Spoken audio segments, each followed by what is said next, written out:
Hello friends, आज हम लोग उस शासक के बारे में अध्ययन करेंगे जिसका स्थान अपने वंश या अपने साम्राज्य में ही नहीं बल्कि उसका स्थान भारत के इतिहास में भी काफ़ी सम्मान के साथ लिया जाता है।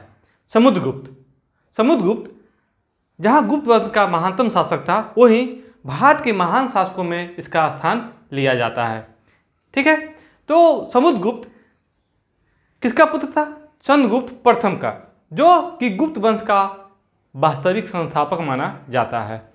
कहते हैं समुद्रगुप्त भारत के बेहतरीन शासक हुए और गुप्त वंश का महान शासक जिसने गुप्त वंश को चरमोत्कर्ष पर पहुंचाने का काम किया।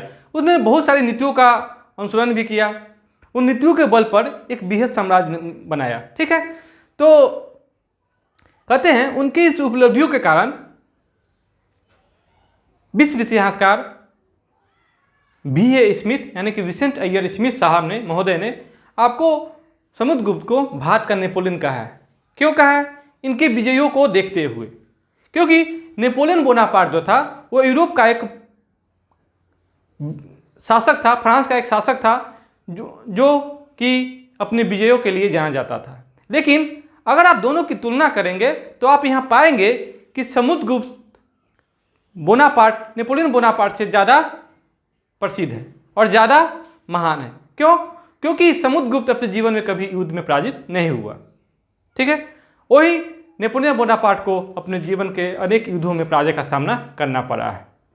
ठीक है, क्योंकि हम लोग को तो इतिहास ही उल्टा पढ़ना पड़ता है। हम लोग किसी की भी तुलना विदेशी इतिहासकारों के ऊपर करते हैं, जैसे कि भारत का नेपोलियन समुद्रगुप्त। जैसे हमको बोलना चाहिए यूरोप का समुद्रगुप्त कौन है, तो नेपोलियन बोनापार्ट। उसी प्रकार हम लोगों ने पिछले क्लास में भी पढ़ा था भारत का आइंस्टीन किसे कहते हैं, जबकि हमको क्या कहना चाहिए कि यूरोप का नागार्जुन किसे कहते हैं। लेकिन हम लोग क्या करते हैं, हम लोग का पढ़ने का जो ढंग है वो विदेशी इतिहासकारों के बनाए गए इतिहास को ही हम लोग पढ़ने का काम करते हैं, उसे ही अपनी महान उपलब्धि समझते हैं। लेकिन हम लोग अपना क्या कर चुके हैं, सब कुछ भूल चुके हैं। अपनी संस्कृति को भूलकर हम लोग यूरोपीय संस्कृति को अपनाना ज़्यादा पसंद करते हैं। चलिए उस बात की बात है। अब आते हैं हम लोग समुद्रगुप्त के मुख्य बिंदु पे। समुद्रगुप्त जो गुप्त वंश का महानतम शासक था, उनका शासन काल है 335 ईस्वी से 375 ईस्वी, यानी कि इन्होंने लगभग 40 वर्षों तक शासन किया। कितने वर्षों तक? 40 वर्षों तक शासन किया। अब आपको देखने वाली बात है कि समुद्रगुप्त का उत्तराधिकारी के रूप में तय करना चंद्रगुप्त प्रथम के द्वारा किया गया। चंद्रगुप्त प्रथम ने भरी सभा में दरबार से माने सभी दरबारियों के बीच में एकाएक समुद्रगुप्त को अपना उत्तराधिकारी घोषित कर दिया, जबकि उसका बड़ा भाई भी था। ठीक है, लेकिन वह समुद्रगुप्त के योग्यता पर विश्वास करता था, इसीलिए उसने समुद्रगुप्त को उत्तराधिकारी नियुक्त कर वह खुद संन्यास ले लिया। यानी कि चंद्रगुप्त प्रथम ने समुद्रगुप्त को राजा घोषित कर खुद संन्यास ग्रहण कर लिया। अब यहाँ पर क्या, तो समुद्रगुप्त को अपने भाई के साथ उलझना पड़ेगा कि नहीं पड़ेगा? पड़ेगा, क्योंकि कांच ने जो कांच नाम का सिक्का चलाया था उसने कुछ दिनों तक अपने भाई का विरोध भी किया था, जिसे कहते हैं समुद्रगुप्त ने अपने पराक्रम, अपने सूझबूझ का परिचय देते हुए, चारों विरोधों को दबाते हुए अपने गुप्त वंश के गद्दी को प्राप्त किया, यानी कि उसे सुरक्षित किया, अपने पद को सुरक्षित करने का काम किया। ठीक है, देखिए चंद्रगुप्त प्रथम के बाद उसका पुत्र समुद्रगुप्त, ठीक है, शासक बना। उसके समय में गुप्त साम्राज्य का क्या हुआ? सबसे अधिक विकास हुआ। समुद्रगुप्त अपने विजयों के लिए काफी फेमस है। एक ऐसा विजय जो भारतीय इतिहास को बदलने का काम करेगा, गुप्त साम्राज्य को जहां विस्तार तो करने में मदद करेगा ही करेगा। समुद्रगुप्त की इन्हीं विजयों नीतियों को अनुपालन करके अंग्रेज भी भारत में एक विस्तृत साम्राज्य का निर्माण करेगा। यानी कि समुद्रगुप्त की नीतियों को ही अंग्रेज ने अपनाया था। कैसे अपनाया था, हम लोग जब इसका अध्ययन करेंगे तब आपको पता चलेगा। ठीक है, समुद्रगुप्त के सामरिक विजयों का जो विवरण है उसकी पूरी की पूरी जानकारी हरिसेन के द्वारा रचित प्रयाग प्रशस्ति में मिलता है। हरिसेन आपको समुद्रगुप्त का दरबारी कवि था। यह समुद्रगुप्त के विजयों का खूबसूरती के साथ वर्णन प्रयाग प्रशस्ति में किया है। वही प्रयाग प्रशस्ति जो अशोक का स्तंभ लेख भी था, जिसे अकबर ने इलाहाबाद के किला में स्थापित करने का काम किया था। इस पर जहांगीर का भी वर्णन है, बीरबल का भी लेख है। तो इस प्रकार यह काफ़ी फेमस आपको अभिलेख भी है, ठीक है, जिसमें आपके इतने सारे फेमस राजाओं के, महान राजाओं का इससे नाम जुड़ा हुआ है, ठीक है। इसी परिस्थिति में, माने प्रयाग परिस्थिति में ही चंद्रगुप्त प्रथम द्वारा समुद्रगुप्त को उत्तराधिकारी चुनने जाने का उल्लेख किया गया है, जो हमने अभी आपको बताया भी है कि चंद्रगुप्त प्रथम ने कैसे भरे दरबार में अपने बड़े पुत्र को होते हुए भी अपने छोटे पुत्र समुद्रगुप्त को उत्तराधिकारी नियुक्त करके खुद संन्यास ग्रहण करने का काम किया था, ठीक है। अब आते हैं समुद्रगुप्त। समुद्रगुप्त राजगद्दी प्राप्त करने के बाद, अपने विरोधों को समाप्त करने के बाद, यानी कि अपना पद सुरक्षित करने के बाद विजय अभियान की ओर निकल पड़ेगा। विजय अभियान की ओर निकल पड़ेगा। तो विजय अभियान जो होगा, यह कहते हैं, हम लोग इसको फॉर्मूला के तौर पर देखते हैं 9/12। क्या? 9/12, यानी कि 9 ऊपर 12 नीचे, 9/12। तो ये हो गया, ये जो इसके ऊपर उत्तरी भारत, नीचे दक्षिणी भारत, यानी कि समुद्रगुप्त ने अपने उत्तर आर्यावर्त के अभियानों के तहत उत्तर भारत के या आर्यावर्त के 9 राजाओं को पराजित करने का काम किया और दक्षिणावर्त यानी दक्षिण भारत के 12 राजाओं को पराजित किया, ठीक है। देखेंगे यहाँ समुद्रगुप्त ने उत्तर भारत यानी कि आर्यावर्त के 9 शासकों को पराजित किया, ठीक है। उस पराजित राजाओं में कुछ महत्वपूर्ण है, देखेंगे यहाँ पर।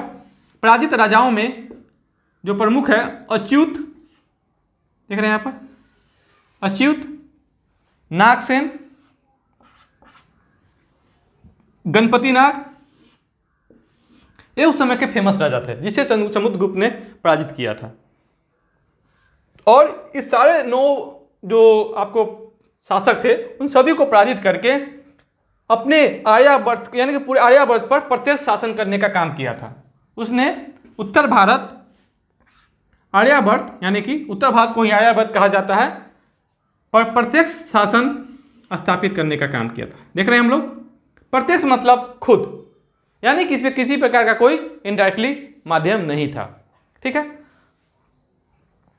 फिर आते हैं 9/12 के नीचे वाला 12 हिस्से में उसने दक्षिणापथ यानी कि दक्षिणावर्त के 12 शासकों को पराजित किया। कितने? 12।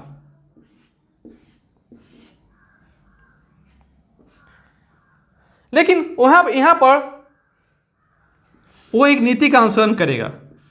दक्षिणापथ नीति की 3 प्रमुख आधारशिला है। 3 आधारशिला। पहला है ग्रहण यानी कि शत्रु पर अधिकार, ठीक है। दूसरा है मोक्ष यानी कि शत्रु को मुक्त करना, ठीक है। तीसरा है अनुग्रह यानी कि राज को लौटाकर शत्रु पर दया करना।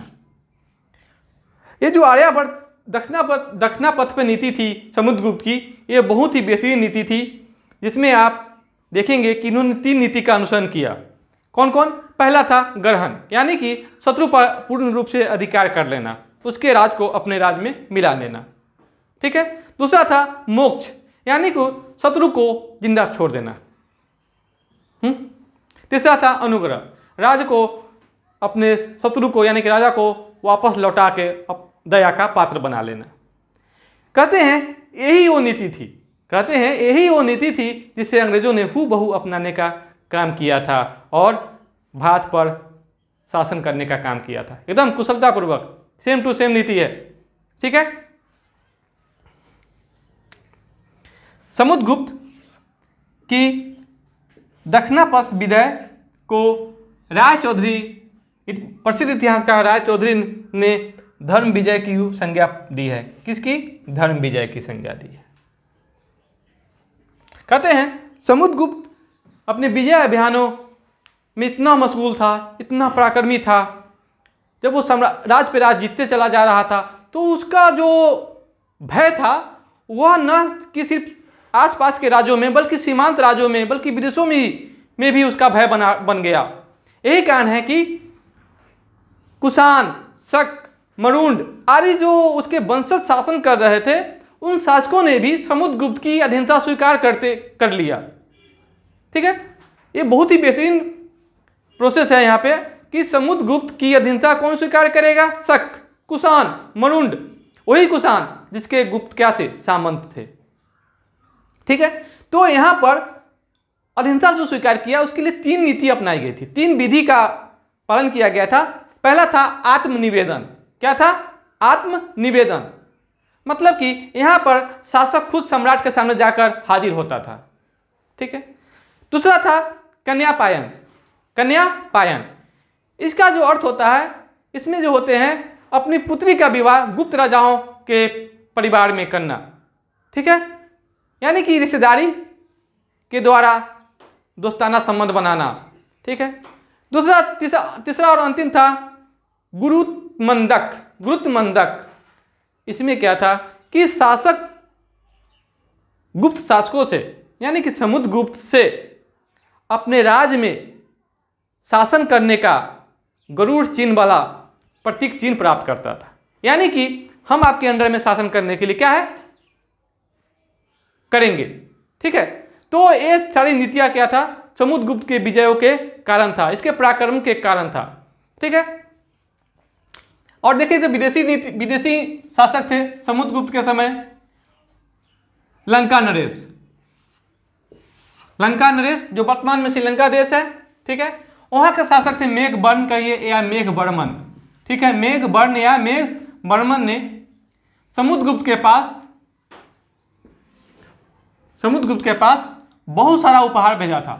बहुत सारा उपहार भेजा था और साथ में एक दूत मंडल भी भेजने का काम किया था। दूत मंडल, ठीक है, जिसमें उन्होंने समुद्रगुप्त के पास एक याचना भेजी थी दूत मंडल के साथ कि गया में एक मठ बनाने की हमें अनुमति दी जाए। गया में एक मठ बनाने की अनुमति दी जाए। गया किस लिए फेमस है? आपको पता ही है, गया बौद्ध धर्म के लिए फेमस है। यहाँ भगवान बुद्ध को क्या मिला था? ज्ञान की प्राप्ति हुई थी, यानी कि बोधि की प्राप्ति हुई थी। तो श्रीलंका जो बौद्ध धर्म को मानने वाला देश है, वहाँ बौद्ध धर्म की जनसंख्या ज़्यादा है। तो मेघवर्मन या मेघवर्ण शासक ने आपको अपने देश के जनता का समर्थन प्राप्त करने के लिए गया में एक बौद्ध मठ बनाने की अनुमति मांगी। किससे मांगी? समुद्रगुप्त से। ठीक है, कहते हैं समुद्रगुप्त ने यह अनुमति प्रदान की, प्लस में उस मठ के खर्च के लिए कुछ कहते 5 गांव आपको दान में भी दे दिए। ठीक है, अब आते हैं समुद्रगुप्त की कुछ महत्वपूर्ण उपलब्धियां। उसने अश्वमेध यज्ञ किया था। अश्वमेध यज्ञ किया था। कहते हैं इसका साक्ष्य किसी भी कोई साहित्यिक साक्ष्य से नहीं मिलता है। समुद्रगुप्त ने अश्वमेध यज्ञ किया था, इसका कोई भी साहित्यिक साक्ष्य हमें प्राप्त नहीं है। यह आपको किससे पता चलता है? तो सिक्कों से पता चलता है। जब सिक्के पर लिखा हुआ है अश्वमेध पराक्रम, अश्वमेध पराक्रम, ठीक है, तो किससे पता चलता है? सिक्कों से पता चलता है। सिक्के पर खुदा हुआ है अश्वमेध पराक्रम। ठीक है, उनकी बहुत सारी उपाधियां थी, जैसे देखिए अप्रतिरथ, व्याघ्र पराक्रमांक, व्याघ्र पराक्रमांक, पराक्रमांक, विक्रमांक, बहुत सारी उपाधियां इन्होंने धारण की थी। कहते हैं समुद्रगुप्त जितना विजय पराक्रमी था उतना ही वह दयालु, कवि प्रिय, विद्वान, साहित्य का संरक्षक, विद्वान का रक्षक भी था। कहते हैं युद्ध के समय में जितना वो बड़ी खूबसूरती के साथ तलवार चलाया करते थे, वही शांति के समय में वह कवियों के, विद्वानों के संरक्षक भी थे, यानी कि विद्या के संरक्षक भी थे। तो देखेंगे वो खुद बीना बजान करते थे। क्या करते थे? वो खुद बीना वादन करते थे। इसका भी पता आपको सिक्के से ही हुआ है। इसका भी पुरातात्विक साक्ष्य है, न कि साहित्यिक साक्ष्य। इसीलिए इतिहास का उसे कविराज भी कहा है, उसे कविराज भी कहा जाता है, क्योंकि एक सिक्के पर उसे बीना वादन करते हुए दिखाया गया है। देख रहे हैं, बिना वादन करते हुए दिखाया गया है। अब आते हैं VA स्मिथ, यानी कि विसेंट अय्यर स्मिथ ने समुद्रगुप्त को क्या कहा है? भारत का नेपोलियन। Napoleon Bonaparte. देख रहे हैं, हम अभी कहानी भी कहे हैं कि नेपोलियन बोनापार्ट कहाँ था? फ्रांस का एक सम्राट था, बहुत ही महान सम्राट रहेंगे नेपोलियन बोनापार्ट, जो पूरे विश्व यूरोपीय क्या कहते हैं, यूरोप को हिला के रख देंगे अपने समय काल में। जब इनका समय काल होगा, नेपोलियन का समय काल होगा, आपको शासन का 1799 से 1815, जब यहाँ के फ्रांस के शासक होंगे। क्योंकि नेपोलियन बहुत ही वीर था और बहुत ही साहसी था, लेकिन समुद्रगुप्त के अपेक्षा काफ़ी कम, क्योंकि समुद्र अपने जीवन में कभी युद्ध नहीं हारा था। ठीक है, आगे आते हैं। समुद्रगुप्त विष्णु का उपासक था। किसका उपासक था? भगवान विष्णु का उपासक था, यानी कि यह वैष्णव धर्म के अनुयायी थे, हिंदू धर्म के अनुयायी थे। कहते हैं ब्राह्मणों को अनुदान देने का भी काम किया। समुद्रगुप्त ने ब्राह्मणों को अनुदान देने का भी काम किया, हिंदू धर्म के पुनरुत्थान पर भी काम किया। कहते हैं जब हम लोग गुप्त काल को स्वर्ण काल में गिनते हैं तो हिंदू धर्म का विकास आपको देश में ही नहीं बल्कि विदेशों में भी होगा, जो आपको गुप्त साम्राज्यों के, गुप्त शासकों के द्वारा किया जाएगा। तो समुद्रगुप्त का भी नाम बड़ी उल्लेखनीयता के साथ लिया जाता है कि इसने हिंदू धर्म का क्या किया? प्रचार प्रसार किया। आते हैं उनके दरबार में, क्योंकि वो खुद ही एक कवि थे, खुद बहुत बड़े विद्वान थे, तो उनके दरबार में हरिसेन जैसे दरबारी विद्वान थे। ठीक है, बौद्ध विद्वान वसुबंधु थे। ठीक है, कहते हैं वो हिंदू धर्म को मानते हुए भी उनके दरबार में उस समय के महान बौद्ध भिक्षु वसुबंधु भी उनके दरबार में रहते थे। तो शासक का मतलब ही होता है, भले ही उसका अपना धर्म कोई और न क्यों ना हो, लेकिन वो उसके सामने सभी धर्म क्या होता है? एक समान होता है। यही कारण है, देख रहे हैं एक अच्छे शासक का क्या लक्षण होता है। इलाहाबाद के स्तंभ लेख में, वही प्रयाग परिस्थिति में समुद्रगुप्त धर्म प्रचार बंधु की उपाधि धारण किया है। किस लिए? यहाँ देख रहे हैं हम लोग, राय चौधरी। आखिर धर्म प्रचार बंधु की उपाधि धारण करने जो ये लेख लिखने का काम किया, किसने किया है? उनके दरबारी कवि हरिसेन के द्वारा। कहते हैं समुद्रगुप्त का जो यह कार्य गुप्त साम्राज्य को काफी चरमोत्कर्ष पर पहुंचाने का काम करेगा। इसके बाद इनका बड़ा पुत्र रामगुप्त गुप्त साम्राज्य का संस्थापक राजा बनेगा। ठीक है,